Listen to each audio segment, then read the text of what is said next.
Do you think they teach Thomas Jefferson as a hero or a villain in most public schools across the South? Who would you say Thomas Jefferson is? Well, I mean, Thomas Jefferson was America's third president and the author of the Declaration of Independence and an American hero. Is there a gray area? There must be a gray area. You can't say, oh, he's definitively a hero or he's definitively a villain. Well, actually, I mean, hold on. Yes, of course he did things that were bad, but he helped found the greatest country ever to exist in the history of the world. That's pretty heroic. So would you say that you have to, would you say that you... What, bro? You can't teach everything with a gray area. You can say that about anything. She was tasked to control the border. How was she done? The vice president doesn't control the border. They get portfolio projects from the president. She was given the portfolio project of the border. How was she done? All right. Yes. Hello. How are you doing? Hey, I'm good. How are you? Oh, all right. So I have a question about the name of the tour. Could you tell me what you mean by brainwashing? Yeah, I mean, traditionally on college campuses, you are being brainwashed, and by brainwashing, you don't allow dissident ideas, different perspectives or worldviews, and typically on campuses, you'll learn some of the worst, most parasitic ideas imaginable. So, well, even so, I would argue that brainwashing is a little bit of a harsh term. My parents lived in the Soviet Union. My grandparents lived in the Soviet Union. My great-grandparents narrowly avoided... Campuses are very similar to what's happened in the Soviet Union. They are not. Well, so let me ask you a question. On most campuses, is this kind of discourse invited and allowed? In most of your campuses, would you say that if you are a conservative, do you get graded fairly? Yeah. Do you guys get graded fairly? Raise your... That's Soviet-style intimidation, right? Disagree, punishment. That's not Soviet-style intimidation. You know what Soviet-style intimidation is? Well, the next step would be like, I don't know, calling the whole country garbage. Half the country garbage. That's not what the Soviets did. Are conservatives getting sent to gulags? Well, actually, Steve Bannon went to federal prison. Peter Navarro went to federal prison. Donald Trump faced 700 years in federal prison. There are 280 January 6 pretrial prisoners right now for nonviolent offenses right now. And by the way, those are like similar to gulags. I'm excited to see this debate because this student is a Kamala supporter, and obviously Charlie Kirk supports Donald Trump. So let's see who can win. Maybe the student can outsmart him. Obviously, the student is holding his phone up like this. If you guys don't know what this means, it means the student has notes on his phone supporting Kamala Harris. Let's see what happens in this. Is LFR Jojo? Let's get back. Awful conditions. So it's actually, this country is much more like the Soviet Union than you might actually lead to believe. Right? No, I mean, okay, sure. You have a couple examples of some people who, high-profile conservatives who were sent to federal prison. I can keep on going, by the way. Douglas Mackey went to jail for making a meme. Do you know who Douglas Mackey is? You might not. No, I don't. Douglas Mackey went to federal prison for making a meme in the 2016 election. And this is actually pretty ironic, or ironic's not the best word, coincidental, because today, or I think it was yesterday, the creator of the app Polymarket's house was raided by the FBI. And if you guys don't know what Polymarket is, it was a betting app to see who will win the presidency. And so far, it has been the most accurate predictor of the presidency. And it was one of the only platforms that I've seen that accurately showed Trump winning days in advance. It was an overwhelming win for Trump days in advance on this app. And his house got raided by the FBI. So now that they're talking about conservatives being prosecuted, I'm not going to sit here and say that's true. I am going to sit here and say that it's not a crazy thing to say considering everything that's been happening. We don't respect freedom of speech anymore. We don't respect dissident voices. And by the way, don't take my word for it. This is why Elon Musk and Bobby Kennedy and Tulsi Gabbard have left the Democrat Party, and they say the Democrat Party is a party of Soviets and a party of totalitarians. So it's not just Charlie Kirk saying this; it's former Democrats. And yes, of course, the Soviet was a more extreme version of it, but that's where we are headed. We're a country where if you have certain politics, you have a higher likelihood of going to jail. Well, let me ask you something. In order for, I would say that brainwashing, it can't happen overnight. It can't happen in 4 years. The fact that we have essentially alternating terms between the parties, there's no way to systematically establish something within 4 years. You're right. It would take sending somebody to K through 12 education and then to college to get them brainwashed. We don't have anything like that in this country. What happens in K through 12? What happens in A lot of in most public schools in this state across the country, you're told to hate the country. You're told that America's systemically racist. You're not taught who Thomas Jefferson is, or James Madison, or John Jay, or the Federalist Papers. Well, that's simply false. Name a school where they don't tell you who Thomas Jefferson is. Do you think they teach Thomas Jefferson as a hero or a villain in most public schools across the South? Who would you say Thomas Jefferson is? Well, I mean, Thomas Jefferson was America's third president and the author of the Declaration of Independence, and an American hero. Is there a gray area? There must be a gray area. You can't say, oh, he's definitively a hero or he's definitively Well, a actually, villain. I mean, hold on. Yes, of course he did things that were bad, but he helped found the greatest country ever to exist in the history of the world. That's pretty heroic. So would you say that you have to? Would you say that you? What, bro? You can't teach everything with a gray area. You can say that about anything. Oh, everything has a gray area. Life has a gray area, but you still have to lean more towards one perspective. There is a certain demeanor when teaching these figures. There's a positive demeanor or a negative demeanor. I don't care if you want to pretend like there's not, there always is. What's the demeanor when teaching about Thomas Jefferson? There is one, unless it's something like math or science where there's just a truth. There's just something that's accurate. When it comes to people like, or public figures, there has to be some level of subjectivity in it. What he's saying is that since he was the third president, there should be positive subjectivity rather than negative, because that's more of a nationalist point of view when teaching these subjects. What Charlie Kirk is saying is that schools are not nationalists. Schools are actually anti-nationalists, because you have someone like our third president where you're teaching him from a negative perspective, where other countries may not do something like that. But anyways, let's continue. But yes, of course, you mentioned the things he did wrong, but in history, you must understand people in the context of the times of which they live. And the context of the time of which he lived was widespread. He actually released the slaves at the end of his life, and that's one example of many, by the way. But the point is this, is that the emphasis on trying to get a generation to hate the country, what Thomas Jefferson did is he gave you a free society that your parents liked so much that they left the Soviet Union and came to. Thank you, Thomas Jefferson. That's probably worthy of hero status. I'm not saying that he's entirely a villain either. I'm saying that there's a gray area, and you say, "Oh, well, do they teach him as a hero or a villain?" It doesn't matter. But everyone, no, hold on. First of all, they don't. Just so we're clear, they are removing any reference to Thomas Jefferson in curriculum as if he's anything good at all. They say that he shouldn't even be considered as someone worthy. Monticello is now littered with slave references, saying that Thomas Jefferson was this awful person. Well, of course it's littered with slave references. Of course Monticello, you can't just erase the part of history that you don't like. No, erase or emphasize. You see, when we emphasize over people's heroic accomplishments, what you're doing is you're diluting the triumph of their contribution to the society, right? And so, okay, yeah, happy to mention it. But can you also mention that a lot of people in history owned slaves, and very few of them started the greatest country ever to exist in the history of the world? And by the way, every society has owned slaves up into America, but America started the end of slavery, thanks to people like Thomas Jefferson, George Washington, James Madison, John Jay, etc. So what is brainwashing? Brainwashing is not letting the other side of the story be told. And I have a serious question. Do you think most college kids, maybe at this campus, yes, could even tell me the preamble, the Declaration of Independence? No. Okay. Do you think that they can name, how many articles of the Constitution are there? 5. 7. No, it's not Trivial Pursuit, right? But I mean, the point is that most people don't know anything about their country. They know nothing about their country, okay? Yet they know a lot about how America is systemically racist, and they know a lot about how like trans people are like being marginalized, and they can like repeat that climate change is an existential threat to America. Well, repeating that, humanity. repeating one sentence is different from repeating the preamble of a constitution. Do you have the Constitution memorized? Well, pretty close. Pretty close. Well, let me ask you something. Does memorizing the preamble... No, not memorize. I said, first of all, I said the Declaration, but that's a separate issue. But no, the point is that... No, you didn't. I'm pretty... Well, okay, fine. I could do both if you want me to do both. Well, I don't want you to recite it. And Charlie Kirk is spitting facts. A lot of these students are just brainwashed. They just believe that they know everything that's wrong with America, but can't tell you basic facts about the country. They can't.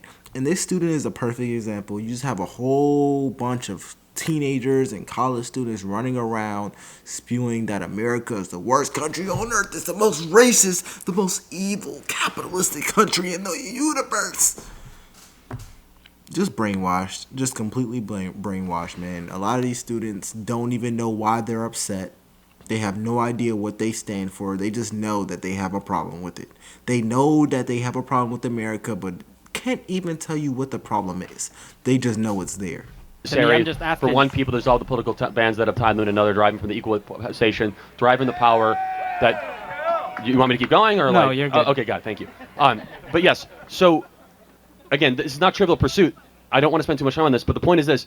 Our education system de-emphasizes the brilliance of America. It makes you feel ashamed to be an American patriot. It prioritizes the most rubbish line of thinking on these parasitic mind ideas, which is involved in brainwashing. Exhibit A, everybody around you thinks they're graded differently because they're conservative.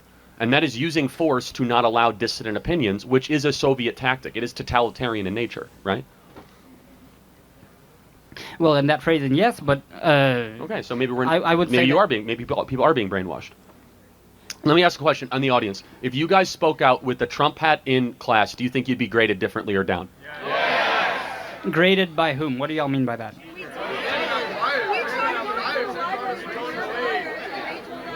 So these are your classmates telling you that they can't wear a hat of someone who probably will become president, hopefully on Tuesday, and was president once again, and that they will be kicked out of libraries, graded differently. That's a Soviet country. That's not a Soviet country. No, it's a Soviet-like country. In the Soviet Union, if you were to wear a hat of a dissident, they would disappear you. And now are they getting disappeared? Well, or just told they can't go in the library? This is the hold on. They can't go into a library for a school they're paying to go to because of a hat. And the fact that this student just can't comprehend this is actually pissing me off at this point. Because you're in college, you're supposed to be an intellect, you're supposed to be the future of education and professionalism in America, but you are genuinely having a hard time understanding what Charlie Kirk is saying. He's not saying that America is literally socialist or literally one of these type of countries. He's speaking figuratively. Or maybe he's not speaking figuratively. But even if he's speaking literally, the fact that you cannot understand where he's coming from is annoying me. I feel like I'm being gaslit right now. I feel like you understand what he's talking about because it's just common sense and you're intentionally ignoring it. Because it's starting to upset me. It really is. By the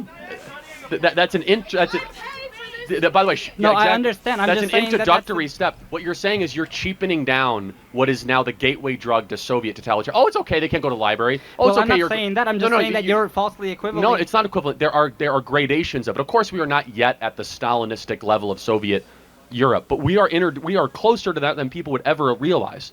Where you can't wear this hat right here in a class without some teacher grading you down, without somebody calling you a terrible name or fearing for your safety. That's not a free society. And that's one of the reasons why Donald Trump is doing so well, because we're going to take this country back from these savages. So now you call non-conservatives savages, and you're saying that I said from the people that cancel us. Yes, no, you did. You did not say. You said from these savages. Yes, correct. If a professor grades you down for a different grade, they are a savage. If somebody decides to punch you in the face because you wear a Trump hat, you are a savage. If somebody goes after you and says, I'm going to fire you from a job because you support Donald Trump, you are a savage. Let me be as clear as I possibly can. If you are performing late-term abortion, you are a savage. If you're sex trafficking kids, you are a savage. You want me to give you more examples? Well, you know what else you say? Firing people from their jobs for not being for being a conservative. Well, you know how many people Trump fired? Trump said in a rally the other day, he said, "Oh, I fired Mike Pence because he didn't agree with me." Is that not savage by your standards? We're talking about an administration of somebody that doesn't agree with them. They're trying to just have a... If you are a president or a presidential candidate and someone is on your administration and they don't agree with your campaign, you should fire them. If I'm a CEO of a business and I'm starting a company and someone joins my company and says, Jojo, I hate everything you're doing. I don't agree with any of it. I will not follow your leadership if you do this. I'm going to fire them. Not because they're a bad person, not because they're an idiot, because if I'm running something that is mine, i.e. a campaign that is Donald Trump's, and they don't agree with it, meaning they will not follow my leadership, they are going to be problematic working with and for me. That's common sense. Like, Jesus. sometimes I really wonder. I really wonder, man. These are college age people. This is not rocket science. This is not differential equations. You don't have to do any math. You don't have to memorize any formulas. This is not physics. You should just know this. This is common sense for an adult. For a kid, even. Man. Neutral viewpoint job of working at a library and you get fired from your job. You want to talk about a false equivalency? Those are two completely different universes. Donald Trump should have people that agree with him around his administration. But if you're going to try to work as an engineer or a data scientist or work as a janitor or work as a police officer or a custodian and you happen to have a view that Donald Trump is a good president, you get fired. Let me ask you a question. Do you know anybody that gets fired from their job for a Harris Wall sticker? Do you know anybody that gets fired from their job for having a gay pride flag? Anyone that gets fired from their job for having a Black Lives Matter flag? That would actually be very illegal. Very, very illegal if someone did that. But he doesn't understand this. Do know people that get fired for a job because of this hat or a thin blue line or even saying that America's or don't tread on me flag. And guess what? We as conservatives are not going to take this anymore. And we're sending a message this election season that free speech is respected. And just because you support Donald Trump does not mean that your livelihood is going to be eliminated. Well, that's choices of individuals. No, that's choices of individuals. Okay, I understand. We can keep going, but let me just say this: it's not the choice of a publicly funded university that you guys pay for to be able to punish their customers. Well, appeal it. I'm sure. They have. Sure, no. Thank you very much. Take it further. Take it further. I guarantee you. No, you don't guarantee anything. You'd be surprised at how they say. Are you voting for Kamala? I am. Okay, what is her greatest... Hey, free speech? Free speech? Yeah, they have the freedom of speech to boo you. That's right. Do I have the freedom of speech? Okay, so if I boo them, then it's an impediment of freedom of... No, but I just gave you an open mic for 15 What is he talking about, man? This is stressful. minutes. Let's just tell me, what is Kamala Harris's greatest accomplishment?